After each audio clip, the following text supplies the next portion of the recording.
Bonsoir et merci de nous rejoindre sur votre émission L'échiquier international. La France est de nouveau paralysée ce mardi. Les opposants à la réforme des retraites ont manifesté partout pour une 10e journée d'action à haut risque, 5 jours seulement après la précédente, marquée par un regain de mobilisation et terni par de nombreux débordements. D'ailleurs, pour cette journée, le ministre de l'Intérieur, Gérald Darmanin, avait annoncé un dispositif de sécurité inédit avec 13 000 policiers et gendarmes, dont 5 500 rien que pour la capitale, Paris. En parallèle, la journée apporte son lot de blocages.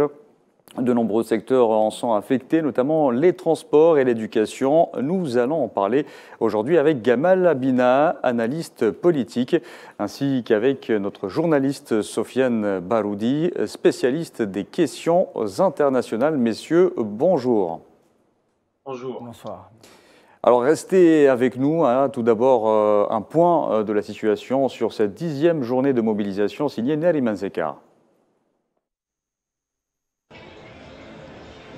10e journée de mobilisation en France. Les 4 coins de l'Hexagone sont complètement gelés et les manifestants restent déterminés à exprimer leur refus de la réforme des retraites face à un Emmanuel Macron qui fait la sourde oreille. Des centaines de milliers de manifestants sont attendus. Le ministre de l'Intérieur français a annoncé un dispositif de sécurité de 13 000 policiers et gendarmes, dont 5 500 à Paris. Les dérapages comme celui de Sainte-Soline le week-end dernier sont craints. Gérald Darmanin a de ce fait appelé dans cette période de violence chacun et chacune au calme. En parallèle des manifestations, l'épreuve de force se prolonge avec son lot habituel de grèves et de blocages. Plusieurs secteurs sont touchés, perturbant ainsi l'approvisionnement en carburant de certaines régions françaises et de certains axes routiers aux dépôts logistiques. Plus de 15% des stations-service de France étaient lundi à court d'essence ou de gasoil et des milliers de tonnes d'ordures défigurent toujours Paris et servent de combustible à des groupes de casseurs le soir. Après des mois de pandémie et en pleine période d'inflation, les blocages répétés du pays mettent encore plus en danger l'économie française, déjà exsangue. Certains secteurs risquent d'accuser un coût important et difficilement rattrapable. Voilà, et comme vous allez le voir à travers ces images qui nous parviennent en direct de la capitale française, la mobilisation se poursuit alors qu'il est. Les manifestants donc occupent toujours la rue. Comme on vient de le voir, la mobilisation se radicalise. Pourtant, Gamal Abina, tout a démarré de rassemblements pacifiques pour exprimer le rejet de cette fameuse réforme des retraites. Pourquoi les choses prennent-elles cette tournure ? Simplement parce qu'il y a déjà un contexte global qui conduit à cette radicalisation, comme on dit. Ça a commencé d'abord par une négociation avec le gouvernement. Il y aurait dû avoir un débat à l'Assemblée nationale, première, seconde lecture, ça n'a pas été le cas.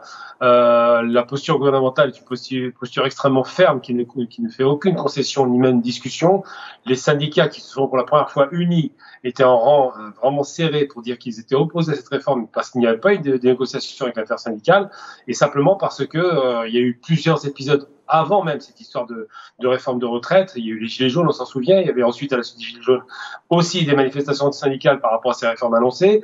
Il y a eu le Covid qui a évidemment paupérisé la population et qui a conduit à des drames qu'on a vu au niveau du commerce ou de tout un tas de métiers qui ont été lourdement impactés. Et puis, on sort du Covid pour arriver à une réforme de retraite imposée alors que parallèlement à cela, les conséquences du Covid, c'est d'abord une inflation galopante qui avait démarré avant la crise ukrainienne, une accélération de cette inflation, donc une paupérisation de plus en plus marquée de la population et des couches moyennes maintenant qui sont touchées, et pour finir, évidemment, un gouvernement complètement autiste qui refuse de négocier et qui impose par ce fameux article 49.3, donc c'est un article de loi fait par De Gaulle à l'époque, la nouvelle constitution, donc qui impose effectivement par le haut une décision qui n'a pas été négociée. Donc ça a été très mal vécu par les syndicats, mais pas seulement par la population qui considère que le gouvernement est très méprisant et ne discute jamais, mais impose par le haut. Très bien, merci pour cette entrée en matière, histoire de nous mettre un petit peu dans le contexte. Et on le voit toujours, la mobilisation se poursuit, comme vous pouvez le constater, en direct depuis Paris. Alors selon vous, Sofiane Baroudi, qu'est-ce qui a produit, ou plutôt conduit aujourd'hui à ces débordements ? Je pense que déjà, à mon avis, il vaut mieux parler de mouvement social de grande ampleur que de débordement, parce que la rhétorique de débordement, elle est, si vous voulez, produite par le gouvernement qui est malheureusement dans une situation de crise très très profonde. C'est-à-dire que le mouvement social est allé au-delà des limites qui ont été fixées par le gouvernement, parce qu'il y a eu le 49.3 qui a été justement considéré comme étant un affront, comme étant un mépris envers les masses populaires organisées, parce qu'il faut rappeler qu'il y a une intersyndicale qui est organisée, qui a fait plusieurs manifestations pacifiques, des journées de grève, des journées de mobilisation. Ouais. Qui étaient jusque-là légales. Complètement légales, exactement, mais le gouvernement a refusé complètement, si vous voulez, de négocier notamment sur l'âge légal de départ à la retraite, mais pas seulement, parce que le texte recèle aussi beaucoup d'autres points qui sont contestés par le mouvement social. Et donc, il y a un passage après le 49.3, quasiment, si vous voulez, une crise qui pourrait être une crise politique et une crise de régime, parce que la Ve République, parce que le 49.3 a été institué par De Gaulle, comme l'a dit Gamal Abina, et la Ve République est en crise profonde. Et la revendication d'aller vers un changement institutionnel, vers une 6e République, vient de plusieurs pôles de l'opposition, parce qu'il y a déjà une situation de cohabitation au sein du Parlement. Il y a une opposition de gauche, mais il y a aussi une opposition de droite. Oui. Et donc, il faudra gérer tout ça. Et il faudra gérer notamment l'irruption de ce qui est appelé actuellement par la plupart des observateurs comme étant un mouvement insurrectionnel. C'est-à-dire qui vise, si vous voulez, à aller au-delà de la Ve République vers l'institution éventuellement d'un nouveau système républicain, voire vers une confrontation. Complètement un nouveau système. La revendication de refond du nouveau système est une revendication qui est très populaire et elle est portée par les deux groupes d'opposition au Parlement. C'est-à-dire que le pôle, par exemple, de gauche appelle à la nécessité d'organiser une assemblée constituante, des élections pour une assemblée constituante, et l'opposition d'extrême droite parle de référendum, d'initiative citoyenne, mais c'est à peu près la même chose. C'est-à-dire que le cadre de la Ve République est considéré comme étant un cadre vieillissant qui ne répond plus aux nécessités et aux besoins. En plus, il y a une forme de défiance sociale très profonde dans une conjoncture géopolitique qui est une conjoncture de conflit de haute intensité en Europe, ce qui est un facteur encore plus aggravant et qui va éventuellement exaspérer encore plus les tensions sociales et amener vers des confrontations. Parce que même la question de la violence, il faut se rappeler qu'il y a eu aussi le passage en force dans la loi travail. Et il y a eu le questionnement sur les violences policières qui sont récurrentes. Et donc, les manifestants ou alors les grévistes se sont préparés cette fois à la violence policière et ils ont préparé aussi des modalités de défense. Si vous voulez, on pourra en parler. C'est un prolongement peut-être du mouvement des Gilets jaunes? Je pense que c'est plus qu'un prolongement du mouvement des Gilets jaunes. C'est-à-dire que le mouvement des Gilets jaunes a été maté par la violence, par la répression, mais il y avait aussi le mouvement contre le Code du travail, la loi du travail, qui a été un mouvement de grande ampleur, mais qui a subi aussi un passage en force. Et ce passage en force n'a pas été digéré à la fois par les directions syndicales, mais aussi par les masses populaires et aussi par la jeunesse radicalisée. Parce qu'on a vu l'irruption dans le centre de Paris, c'est la jeunesse radicalisée. Il ne s'agit pas, si vous voulez, de classes populaires travailleuses ou alors de cadres syndicaux. C'est plutôt des jeunes élites qui viennent de milieux étudiants ou alors de milieux de jeunes assez aisés parfois, mais qui refusent ce qui est qualifié un peu de régime autocratique, si vous voulez. Très bien. Donc, on continue de vous retransmettre en direct les images de cette 10e mobilisation en France. Ces images nous parviennent de Paris, d'où l'on retrouve une nouvelle fois Gamal Abina.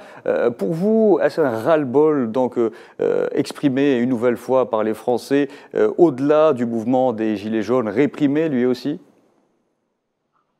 Oui, tout à fait, parce qu'on se souvient dans les années 60, la fin des années 60, lorsque De Gaulle est mis en difficulté en mai 68, oui. Donc il y a deux France effectivement qui s'opposent, la France de gauche, un peu libertaire et des gauchistes, clairement, c'est comme ça qu'on les appelait, estudiantine, ouvrière, donc une France qui était un petit peu en rupture avec un système patriarcal, très anachronique, qui ne voulait pas se réformer, mais on était dans une période de 30 glorieuses, tout allait bien. C'est-à-dire que les gens se sont un petit peu révoltés pour les questions de confort de vie, non pas les questions maintenant de maintien de ce confort de vie.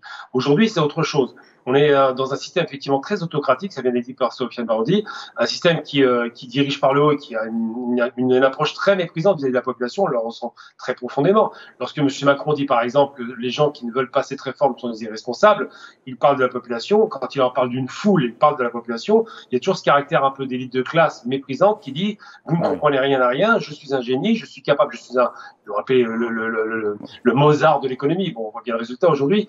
Et il est en train d'expliquer que les gens qui sont opposés ont tort. Or, le problème n'est pas de savoir s'ils ont raison ou s'ils ont tort. C'est la méthode qui déplaît profondément, qui rappelle effectivement ce un mépris peut-être ressenti, un mépris. Il y a un mépris de classe, il y a un mépris intellectuel, c'est assez évident, parce que je pense que même pour les Gilets jaunes, il leur disait toujours oui, je vous écoute, mais ne les écoutez pas. Et aujourd'hui, il y a un ras-le-bol généralisé parce qu'il a réussi à mettre contre lui. À l'époque des Gilets jaunes, c'est un moment très particulier, très protéiforme, mais qui était essentiellement, qui avait une souche en province.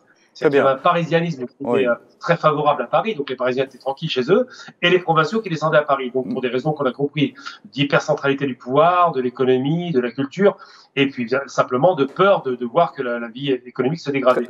Aujourd'hui, on est sur autre chose. Il y a une conjonction entre les Parisiens et la province. C'est-à-dire que tout le monde est d'accord pour dire qu'il y en a assez de ce gouvernement qui impose, comme la loi El Khomri, c'était dit tout à l'heure, la loi travail, qui impose par le haut des lois qui sont très impopulaires, sans discuter, sans négociation. Et la différence entre De Gaulle et Macron, c'est que Macron impose un 49.3 non pas à l'Assemblée nationale, il l'a fait évidemment, mais il impose surtout à sa population qui à 70 à 80% est contre cette réforme. De Gaulle n'aurait pas fait ça. Il aurait consulté sa population via un référendum et s'il avait été débouté comme ça c'était le cas en 68, il aurait quitté le pouvoir. Aujourd'hui, cette question n'est même pas à l'ordre du jour. Aujourd'hui, on impose à la population le 49.3, ce qui est totalement, en vérité, dans l'absolu, anticonstitutionnel. Donc, comme on peut le constater, cette journée a donc une nouvelle fois été ternie, comme on peut le voir en direct, par du grabuge. Donc, il y a eu de la casse, comme on peut le dire, Sofiane Barodi. Gamal Abina, alors les choses se sont compliquées depuis le déclenchement des manifestations en France. La donne a changé puisque cette réforme a été adoptée. On ne peut plus faire machine arrière. Que faire alors ? Si, on peut faire machine arrière. Il ne tient qu'à Macron de revoir sa copie, de rediscuter. Même après l'adoption ? Comment ? Même après l'adoption ? L'adoption, ça peut être revu. Je veux dire, il y a beaucoup de lois qui sont mises à l'arrêt ou qu'on rediscute après coup. Une loi, c'est pas sacré. On n'est pas dans un texte religieux. Ouais. Mais ce qui est certain dans cette affaire, c'est qu'il y a un rapport aussi, non seulement de mépris de classe, qu'on peut observer, ça c'est évident aujourd'hui, mais surtout un rapport de fierté mal placée. Je pense que M. Macron, on a fait une sorte de cheval de bataille depuis son premier mandat. Il n'a pas arrêté de parler de ça. À un moment où ça ne devait pas arriver, ça arrive trop tôt, cette réforme, elle n'était pas nécessaire. Le Conseil d'orientation des retraites, disait que c'est en 2030 qu'il y aurait peut-être un déséquilibre. Et la réponse qui a été apportée, c'est tout de suite, alors qu'on est en pleine crise économique, avec une inflation galopante, avec un pouvoir d'achat qui est en chute libre, avec un chômage qui, contrairement à ce qui est dit, reste artificiellement bas, puisque c'est des contrats aidés. Tout ça a conduit à une radicalisation. Mais quand on parle de radicalisation, c'est de la colère simplement populaire et légitime. Hein. Je veux dire, en 89, quand il y a eu la révolution, c'était aussi une radicalisation. Ça a fait tomber le roi. Là, c'est un peu pareil aujourd'hui. Il y a des violences qui vont arriver parce qu'elles doivent arriver. Et surtout, l'État français aujourd'hui exerce à l'endroit de sa population des violences qu'on a connues il y a très longtemps déjà. On se souvient en 2005, la révolte des banlieues. À l'époque, c'est facile, on voyait les Arabes et les Noirs, donc c'est facile de les criminaliser.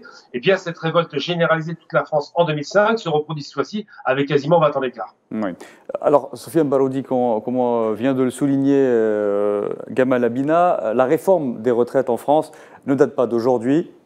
Plusieurs présidents avant Macron ont tenté en vain de faire passer cette loi. Avec ce forcing, Emmanuel Macron voudrait-il prouver quelque chose ? Je pense que ça va dans la droite ligne, si vous voulez, de toutes les réformes autour de l'austérité qui durent depuis au moins une quinzaine d'années, depuis la crise financière de 2007-2008.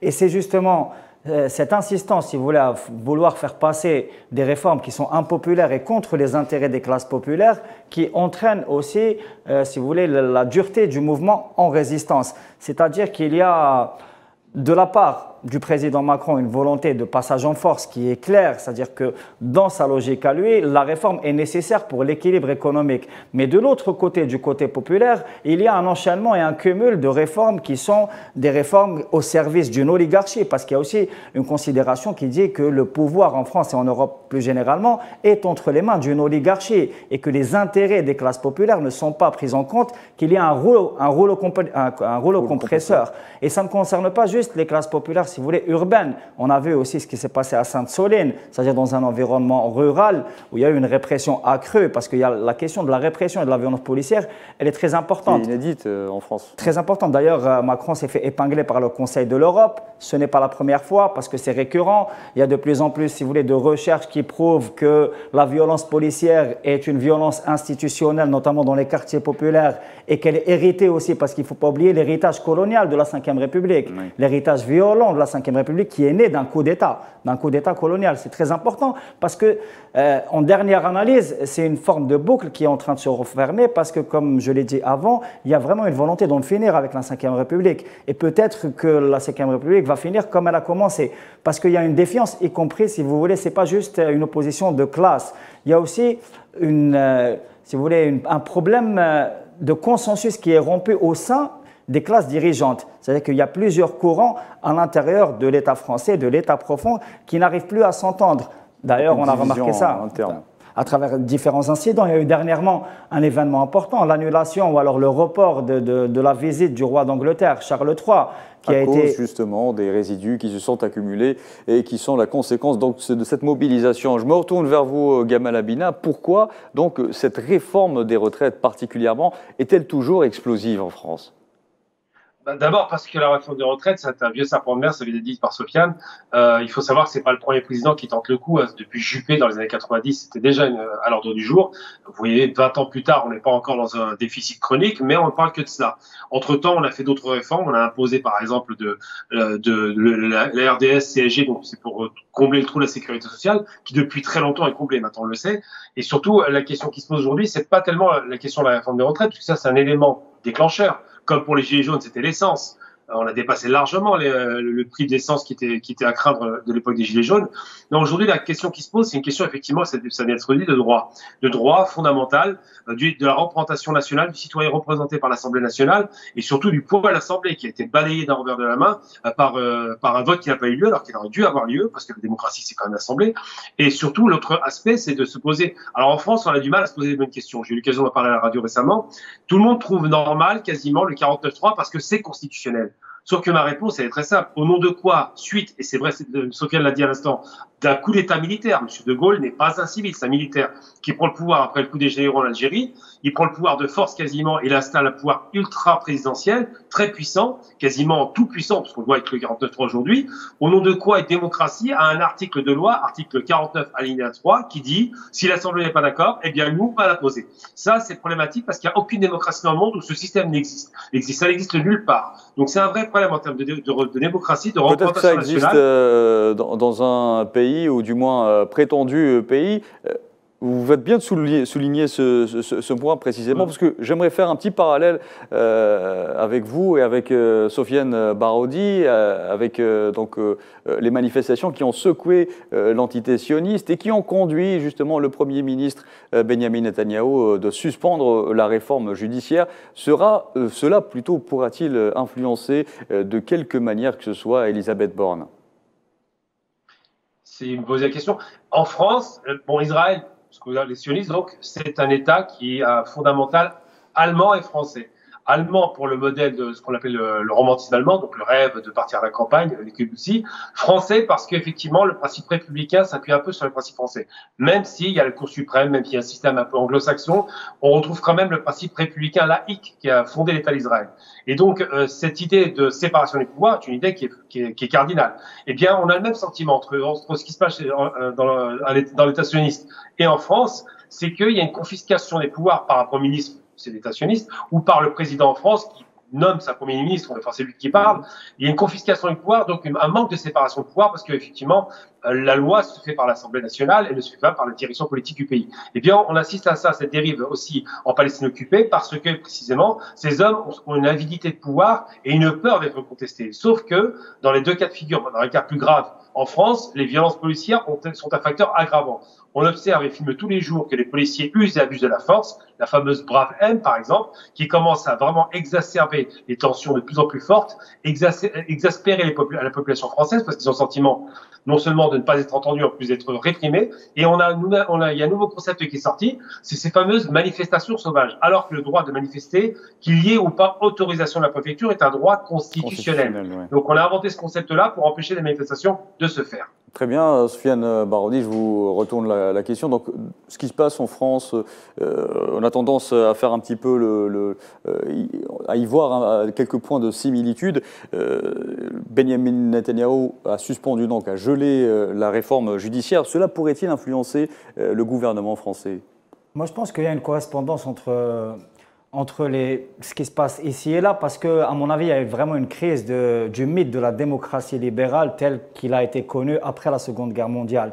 Et dans cette décomposition du mythe de la démocratie libérale, ça a commencé, à mon avis, par l'éruption aussi des masses à l'intérieur du Capitole aux États-Unis, parce qu'il a été connu par le mouvement trumpiste ou alors le mouvement MAGA. Ouais. On a vu à peu près la même chose au Brésil, mais il y a une vraie menace, si vous voulez, du fondamentalisme, ou alors y compris d'un extrémisme néolibéral très droit dans ses bottes, si vous voulez, parce que c'est ce qui est exprimé un peu par différents gouvernements en Europe. Et donc, il y a, à mon avis, un effondrement du consensus qui tournait autour du concept de démocratie libérale, qui risque aussi d'ouvrir un cycle vers une confrontation, si vous voulez, d'expressions radicales qui peuvent émerger, qui ont déjà émergé dans différents endroits. Par exemple, dans l'entité sioniste, il s'agit clairement d'un pouvoir qui est un pouvoir fasciste qui s'oppose à d'autres courants d'un régime d'apartheid. Et si la mobilisation persiste, selon vous, doit-on s'attendre à la démission du gouvernement Borne? Je pense que déjà, après le 49.3, la mobilisation qu'il y a eu juste après devait normalement autoriser l'attente d'une démission et déboucher ça. Après, on peut aussi avoir la carte de la dissolution du Parlement par le président, qui est possible parce qu'il y a aussi une crise de blocage institutionnel. Il y a deux blocs d'opposition qui bloquent un peu la marche institutionnelle. Il n'a pas de majorité. Très bien. Je vous retourne la question, Gamal Abina. Si le blocage persiste, doit-on s'attendre à la démission du gouvernement Borne? Déjà, on sait que Macron ne veut pas la dégager, même s'il n'a pas voulu répondre à une journaliste quand il a fait une interview avec deux journalistes qui étaient un peu légers. Je les ai trouvés légers dans les questions parce qu'ils n'insistaient pas vraiment. Monsieur Macron n'a pas envie de dégager Borne, c'est évident. Il n'a jamais dégagé d'ailleurs aucun membre de son gouvernement. Ils sont tous partis spontanément. Donc elle pourrait démissionner, c'est vrai, c'est pas exclu parce que la pression est très grande, parce que ça rappelle d'autres temps sous Mitterrand où Dick Cresson a subi toutes les foudres de la population. Ils l'ont fait passer pour une imbécile pour donner le sentiment que c'était une femme incapable. Il y a toujours cette misogynie ambiante qui reste en France. Faut pas le perdre de vue. Mais je crois que monsieur Macron est très bien avec son gouvernement. Il a reconduit quasiment toute son équipe gouvernementale de sa première mandature. On se rend bien compte que c'est toujours les mêmes têtes qui sont là, à de rares exceptions comme Édouard Philippe. Et monsieur Macron pense qu'il pourra gérer une assemblée sans avoir la dissoudre parce qu'il n'aura pas la majorité, ça en est certain. Donc aujourd'hui, la question est de savoir est-ce que oui ou non il va maintenir ce bras de fer. Probablement pas longtemps, mais il va quand même le maintenir. Et est-ce qu'il va perdre Madame Borne? C'est un fusible qui sautera comme ça arrive dans la Ve République pour éviter que le président soit entaché. Mais quoi qu'il en soit, il est très engagé dans cette bataille. Il s'est mis en avant, alors que c'est quand même le président qui doit s'occuper des affaires internationales. Le national, c'est la ministre de l'Intérieur, la Première ministre. Donc ça a été quelque chose de très tendu pour lui. C'est un mauvais pari. Il va le perdre, c'est à peu près certain, mais il y aura des dégâts avant qu'il le perde. Et malheureusement, il y a une remise en question du principe démocratique, ça vient d'être dit, effectivement, par rapport au fait que la démocratie représentative, donc parlementaire en l'occurrence, n'est plus respectée et que Macron, dans ce blocage institutionnel, semble ça semble pas trop le déranger finalement parce qu'il passe systématiquement en France avec le 49.3. Je voudrais vous poser une dernière question rapidement, Monsieur Abina. La paralysie de secteurs névralgiques en France a d'énormes coûts et conséquences. Quel en serait justement ce prix à payer pour la France? Vous savez, je lis beaucoup les journaux français quand ils attaquent l'Algérie. Je ris toujours de cela parce que sur le plan macroéconomique, l'Algérie se porte très bien. Aucune dette, des réserves de change considérables, des revenus qui tombent de plus en plus en dehors du pétrole, de plus en plus importants. Donc un pays qui a une croissance qui est toujours présente d'ailleurs, entre 3 et 4%, pas 5%. Ça, c'est l'Algérie. Par contre, la France, qui critique l'Algérie, ne regarde pas ses propres poubelles, entre guillemets. Un pays avec 2800 milliards de dettes, donc ça correspond à plus de 100% du PIB, de la capacité à produire de la richesse. Un pays qui s'enfonce dans la crise économique puisqu'il n'y a plus d'industrie, c'est un pays qui ne produit plus grand-chose, si ce n'est du tourisme, du luxe et du service de haute technologie, mais pas plus. Donc c'est un pays qui va mal. Et quand un pays va mal comme ça et que les perspectives pour la population depuis 40 ans, ça fait 40 ans qu'on leur parle que de crise, se dégradent, eh bien croyez-moi, c'est un pays qui est allé vers la violence et l'extrême droite. J'aurais aimé poursuivre ce débat avec vous, toujours aussi passionnant de converser avec vous. Monsieur Habina, malheureusement, cette émission touche à sa fin. Merci d'y avoir participé, Monsieur Habina. Je rappelle que vous êtes analyste politique. Je vous remercie également, Sofiane Baroudi, de m'avoir accompagné durant cette émission. L'échiquier international, c'est terminé pour aujourd'hui. Très bonne soirée.